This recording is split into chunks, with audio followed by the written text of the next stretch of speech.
debt is paid, from death to life, and grace to grace.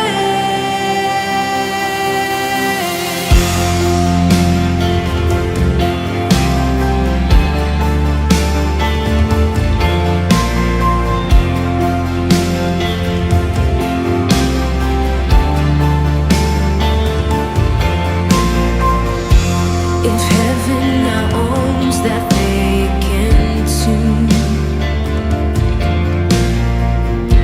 how great is the hope that lives in you? The passion that tore through hell like goes, the promise that rose